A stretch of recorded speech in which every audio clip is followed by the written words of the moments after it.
तो हेलो नमस्ते अस्सलाम वालेकुम। आप सुन रहे हैं अनोखे मालूमात आज जफशान के साथ आपके एडिबल फ्रूट।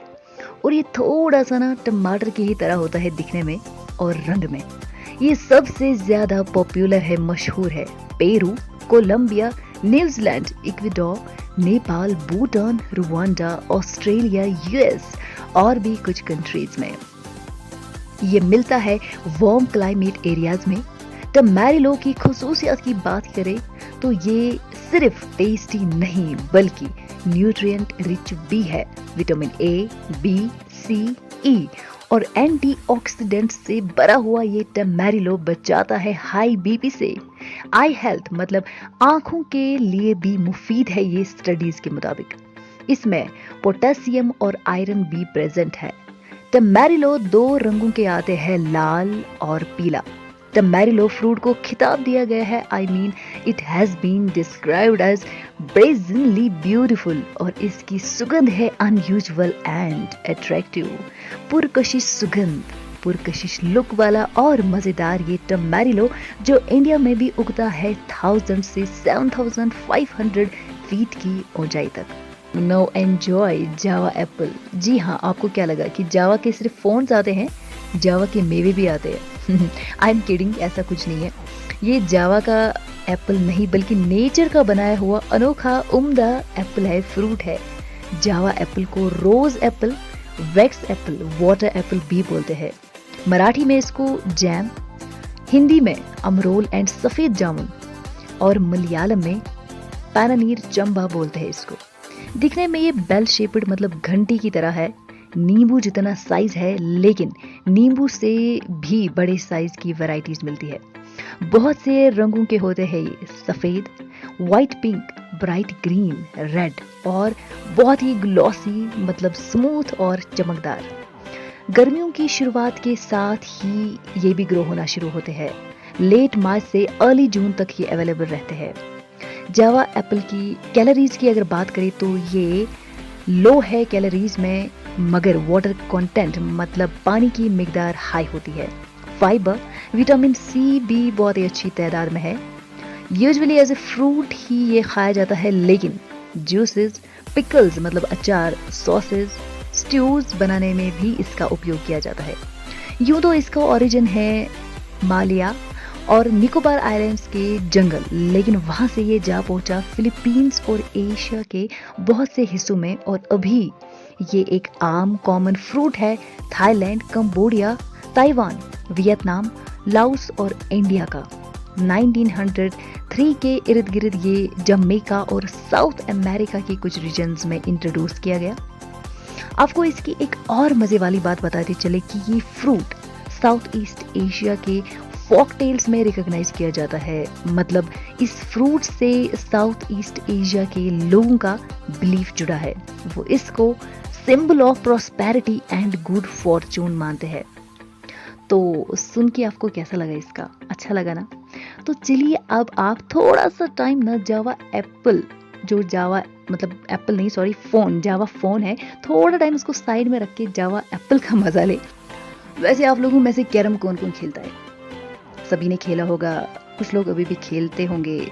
मैं भी कभी खेलती थी मगर अब तो वक्त ही नहीं मिलता। नहीं, आप ऐसा मत सोचो कि फ्रूट्स की दुनिया से अचानक से मैं स्पोर्ट्स की दुनिया में कूद पड़ी, ऐसा नहीं है। कैरम का जिक्र तो मैं इसलिए कर रही हूँ क्योंकि जिस फ्रूट का मैं बताने जा रही हूँ उसका नाम कैरम से ही मिलता जुलता है। तो गेस करो जरा। चलो अब मैं ही बता देती हूँ। जी हाँ, मैं बात करी हूँ कैरम्बोला की। कैरम्बोला जिसको स्टार फ्रूट भी बोलते हैं क्योंकि जब इसको काटा जाता है इसके स्लाइसेस बिल्कुल स्टार जैसे यूज किया जाता है और इसके सीड्स बीज से एक्सट्रैक्ट किया जाता है एक न्यूट्रिएंट रिच फैट जो कुकिंग ऑयल में, खाने के तेल में और ब्यूटी ट्रीटमेंट में यूज प्लेसेस को ये प्रेफर करता है। बिल्कुल हमारी तरह ना, साई की तलाश में, छायादार सिथान की तलाश में। कोपोवाउसू के काउ ट्री से बिलोंग करता है जो ब्राजील का नेटिव देसी ट्री है। कोपोवाउसू का जो खाने वाला हिस्सा है, पल्प है, वो बहुत फ्रेग्रेंट खुशबूदार होता है। इस फ्रूट का नाम सुन के ना आपको एक गाने की याद जरूर आएगी, वे में लौंग तू इलायची। जी हाँ, क्योंकि इस फ्रूट का नाम ही है लॉन्गन फ्रूट। छोटा सा गोल गोल लॉन्गन फ्रूट सफेद फ्लैश और शाइनी काले सीड्स के साथ। लॉन्गन फ्रूट का मीनिंग अर्थ है चाइनीज लैंग्वेज में ड्रैगन्स आई, क्योंकि ये आई बॉल की ही तरह दिखता है। ट्रांसल्यूसेंट फ्लैश से जब काले सीड्स नजर आते हैं तो वो आइरस की ही तरह लगते हैं। पूरा नाम इसका डीमोकार्पस लॉन्गन है। Longan fruit soap berry family से बिलोंग करता है। सबसे ज्यादा खास बात लॉन्गन फ्रूट की ये है कि ये 400 इयर्स मतलब 400 साल तक रह सकता है। ओह लिटरली शॉकिंग ना। 9 to 12 मीटर्स ये लंबा होता है। लेची की ही तरह ये दिखता है, क्योंकि लेची भी सोप बेरी फैमिली का मेंबर है। ये नेटिव फ्रूट है, देसी फ्रूट है, ट्रॉपिकल एशिया, चाइना और इंडिया का। इंडिया में इस फ्रूट को 1798 में इंट्रोड्यूस किया गया। सोप बेरी की फैमिली से बिलोंग करता है। वेस्ट अफ्रीका का ये देसी नेटिव मेवा है और बड़ी सतह पे ना ट्रॉपिकल एंड सब ट्रॉपिकल रीजन्स में ग्रो किया जाता है।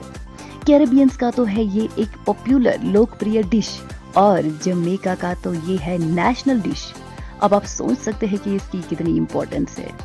ये एवरग्रीन ट्री है जो लगभग 9 मीटर्स लंबा होता है और इस ट्री पे बहुत ही अच्छे खुशबूदार फूल भी खिलते हैं, सफेद फूल खिलते हैं। जब एकी मैच्योर होता है तो ये लाल रंग का हो जाता है। 3 हिस्सों वाला है ये और हर हिस्से के अंदर एक शाइनी चमकदार काला बीज सीड होता है। इसके एरल्स फ्लैश को अगर कच्चा खाया जाए तो वो फेटल हो सकता है, हानिकारक हो सकता है, बहुत नुकसान पहुंचा सकता है, क्योंकि कच्चा जो फ्रूट होता है, फ्लैश होता है इसका और जो इसके बीज होते हैं उसमें प्रेजेंट होता है हाइपोग्लाइसिन ए एंड हाइपोग्लाइसिन बी जो कि टॉक्सिक मॉलिक्यूल्स है और इनकी मिकदार कॉन्सेंट्रेशन हाई होती है जब फ्रूट कच्चा होता है। तो इसीलिए इसको कच्चा नहीं खाना चाहिए और उसके जो सीड्स है, बीज है, उनको ना आइडेंटिफाई करना, मतलब पके हुए फ्रूट को आइडेंटिफाई करना, पहचाना बहुत मुश्किल होता है। मतलब कौन सा फ्रूट पका हुआ है ये आप अगर ऐसे देखना चाहो आपको पता नहीं चलेगा। इस वजह से इसको स्टेम से ही प्लग करना पड़ता है ये पता करने के लिए कि कौन सा फ्रूट पका हुआ है कौन सा नहीं। तो थोड़ा सा एफर्ट इसमें ज़्यादा लगता है, तभी ये है एक्सपेंसिव फ्रूट, महंगा फ्रूट। वैसे अब हमारे शो का वक्त होने जा रहा है खत्म। उम्मीद करते हैं आपको बहुत मजा आया होगा इन मजेदार मेवों का सुन के। आई नो अभी आपका मन जो है बहुत ही ज्यादा धक धक कर रहा है, कब आप इन फ्रूट्स को देखो। हाँ, देखे बिना आपको रहा नहीं जाएगा वैसे। तो चलिए कोई बात नहीं, आप एंजॉय कीजिए इन फ्रूट्स को, लेकिन हमसे मिलिए नेक्स्ट सैटरडे संडे को आपके पसंदीदा शो अनोखी मालूमात में, जहां हम ले आते हैं आपके लिए नई अनोखी इन्फॉर्मेशन कुछ नए अनोखे अंदाज में विद म्यूजिकल टच। तो मिलते हैं आपसे नेक्स्ट शो में कुछ नई अनोखी इन्फॉर्मेशन के